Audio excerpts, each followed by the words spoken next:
Welcome to today's instructional video on solving inequalities. In this video, we will be focusing on solving the inequality. 5f plus 4 is less than or equal to 14.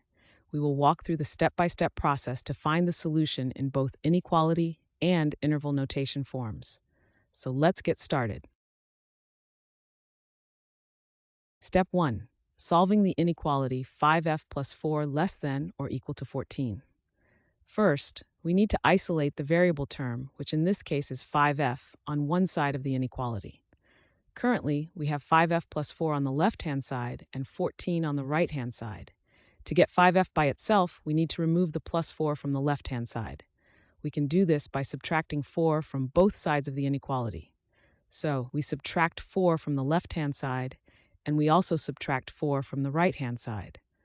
This step is based on the rule that you can do the same operation to both sides of an inequality without changing its meaning.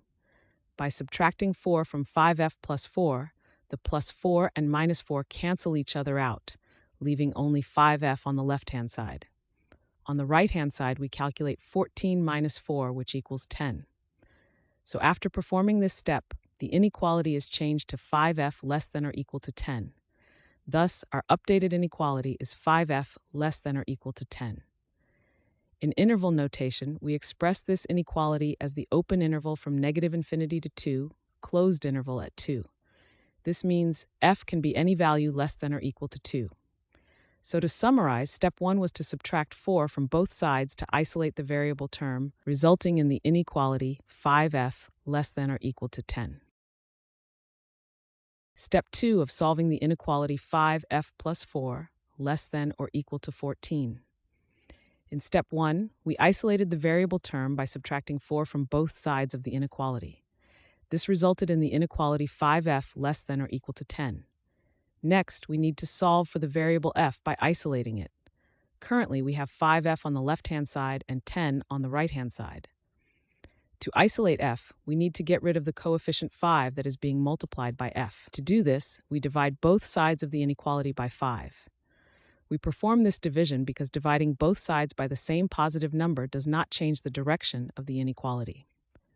So we divide the left-hand side by 5, resulting in f, and we divide the right-hand side by 5, resulting in 2. Thus, after this operation, the inequality becomes f less than or equal to 2. In interval notation, the solution to this inequality is written as -infinity to 2, closed interval at 2. This shows that f can be any value less than or equal to 2. So to summarize, step 2 was to divide both sides by 5 to isolate the variable f, resulting in the inequality f less than or equal to 2. This concludes the problem-solving process as we have found the solution to the inequality. Once again, the solution is f less than or equal to 2, and in interval notation, that is -infinity to 2, closed interval at 2. Thanks for watching. I hope this video has helped, and if it did, please drop me a like.